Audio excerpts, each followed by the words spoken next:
Private hospital ਦਾ bill insurance cover ਕਰੂਗੀ ਕਿ ਨਹੀਂ।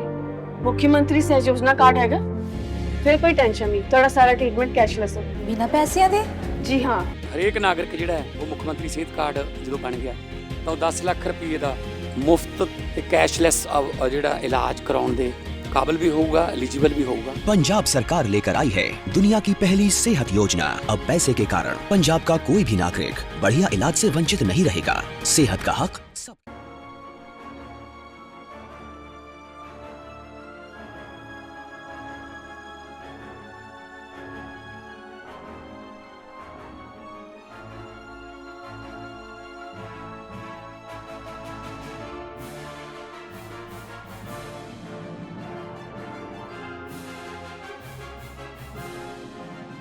अस्सलाम वालेकुम दोस्तों, आज मिडिल ईस्ट बारूद के ढेर पर बैठा है। एक तरफ सऊदी अरब ट्रंप से कह रहा है ईरान पर हमला करो वरना तेहरान और ताकतवर होगा।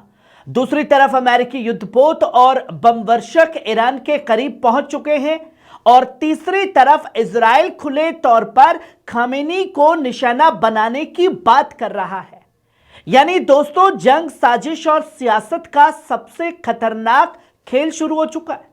मैं हूं आपका दोस्त नदीम अकरम और आप देख रहे हैं पल पल न्यूज। आइए समझते हैं कि असल में मिडिल ईस्ट के अंदर क्या कुछ चल रहा है। दोस्तों, मिडिल ईस्ट एक बार फिर इतिहास के सबसे नाजुक मोड़ पर खड़ा है। अभी मुश्किल से एक हफ्ता बीता जब अमेरिकी राष्ट्रपति डोनाल्ड ट्रंप ने दावोस में बोर्ड ऑफ पीस पर दस्तखत करके कैमरों के सामने मुस्कुराया था और आज हालत यह है, एक तीसरी गल्फ वॉर की आहट सुनाई दे रही है। आप पलक झपकते रहिए, ऐसे खबर तुरंत बदल जाएगी कि कभी कुछ तो कभी कोई तस्वीर सामने आ जाती है। सबसे पहले बात करते हैं सऊदी अरब की। सऊदी रक्षा मंत्री प्रिंस खालिद बिन सलमान ने वॉशिंगटन में एक प्राइवेट ब्रीफिंग के दौरान अमेरिकी अधिकारियों और थिंक टैंक के लोगों से कहा, अगर ट्रंप ईरान पर हमला नहीं करते तो ईरानी रेजिम और ज्यादा मजबूत होकर उभरेगी। दोस्तों, यह बयान इसलिए खतरनाक है क्योंकि सऊदी अरब अब तक सार्वजनिक तौर पर कहता रहा है वे जंग नहीं चाहता, वे तनाव कम करना चाहता है और वे अपने एयर स्पेस को ईरान पर हमले के लिए इस्तेमाल नहीं होने देगा। तो अब ये कौन सा नया ढोंग सामने आया? लेकिन अंदर खाने से जो आवाज आ रही है वो बिल्कुल उल्टी है। यानी बाहर अमन की बात और अंदर से जंग की सलाह। और इसी बीच अमेरिका की फौजी तैयारी। अब जरा अमेरिका की तैयारी देखिए। USS Abraham Lincoln aircraft carrier Iran की स्ट्राइक रेंज में पहुंच चुका है।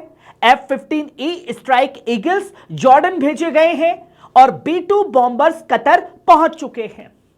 इजरायली चैनल 13 की रिपोर्ट कहती है कि अमेरिका अपनी जमीन पर थर्ड एयर डिफेंस सिस्टम भी तैनात कर रहा है। यानी साफ है दोस्तों, यह सिर्फ धमकी नहीं, मैदान की तैयारी है। यूएई का दोहरा रवैया देखिए। इजराइल मीडिया ने दावा किया कि जॉर्डन, यूएई और ब्रिटेन अमेरिका को लॉजिस्टिक और इंटेलिजेंस सपोर्ट देंगे। इसके बाद यूएई को मजबूरी में यह कहना पड़ा, हम अपने एयर स्पेस, जमीन और पानी का इस्तेमाल नहीं होने देंगे, ईरान के खिलाफ किसी भी हमले के लिए नहीं। लेकिन ईरान इस बयान पर भरोसा नहीं कर रहा। ईरान अधिकारियों का कहना है कि यूएई पहले ही बहुत आगे बढ़ चुका है गद्दारी के मामले में। एक वरिष्ठ ईरानी अधिकारी ने साफ शब्दों में कहा, अगली जंग सिर्फ इजराइल और अमेरिका तक सीमित नहीं रहेगी, बल्कि पूरे खाड़ी क्षेत्र में फैल जाएगी और इसकी कीमत यूएई को, सऊदी को चुकानी पड़ेगी। और अब ये अगली कहानी देखिए, खामेनी साहब को निशाना बनाएंगे। दोस्तों, पहले बाप उछल रहा था कि खामेनी साहब को निशाना बनाएंगे, अब नाजायज औलाद चीख रही है कि हम खामेनी साहब को निशाना बनाएंगे। सोचिए एक 80 साल के बुजुर्ग कितना उनके नाम से खौफजदा है बेंजामिन नेतन्याहू और डोनाल्ड ट्रंप। वो चाहते हैं कि खामेनी साहब को हटाया जाए तो जंग खत्म हो जाएगी। पहले ट्रंप इसमें हिचक रहा था। एक्सक्यूज की रिपोर्ट सामने आई कि व्हाइट हाउस ने कहा था better the Ayatollah you know then the Ayatollah you don't. लेकिन अब संकेत मिल रहे हैं कि इस बार supreme leader Ayatollah Ali Khamenei सीधा निशाना बन सकते हैं। और इस बीच ईरान के अंदर हालात क्या है दोस्तों? ईरान के अंदर भी हालत बेहद गंभीर है। प्रदर्शन हुए, हजारों लोग मारे गए। सरकार कहती है 3100, जबकि मानवाधिकार संगठन दावा करता है 10,000। महंगाई बढ़ रही है, बेरोजगारी बढ़ रही है, रियाल की गिरावट है, सबने आवाम को सड़कों पर ला दिया है। लेकिन सवाल यह है, क्या यह सिर्फ अंदरूनी गुस्सा है या इसके पीछे मोसाद और CIA की बड़ी साजिश भी है? मोसाद ने खुद फारसी भाषा में ट्वीट करके कहा, हम मैदान में तुम्हारे साथ हैं। इसका मतलब क्या है? यानी दोस्तों ये सिर्फ प्रदर्शन नहीं है, ये जंग की तैयारी भी है। और यहीं से अरब दुनिया का रुख बदलता है।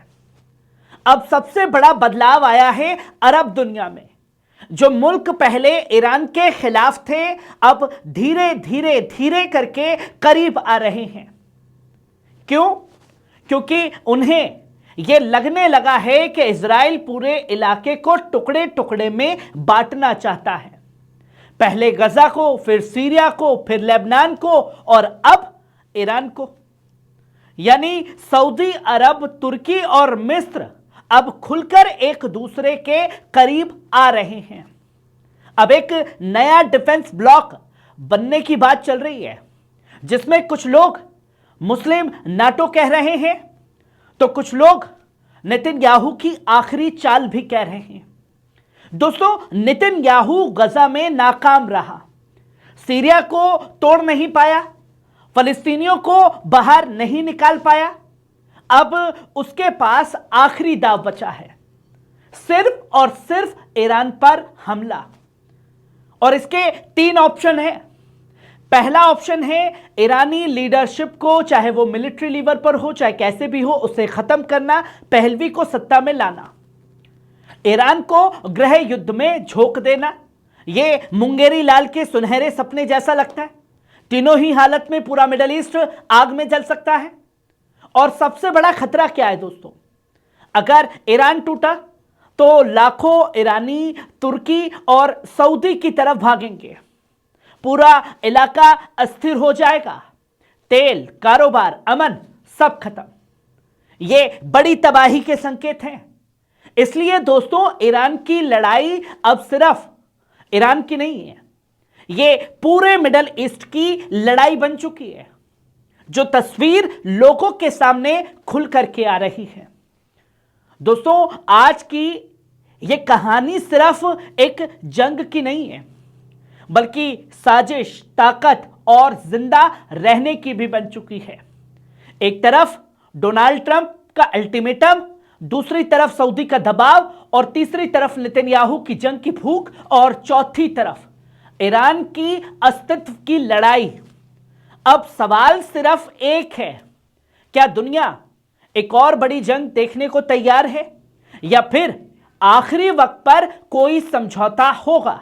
क्योंकि अगर यह जंग शुरू हुई तो ईरान नहीं जलेगा, जलेगा उसके साथ साथ पूरा मिडिल ईस्ट, जो आग बन जाएगा।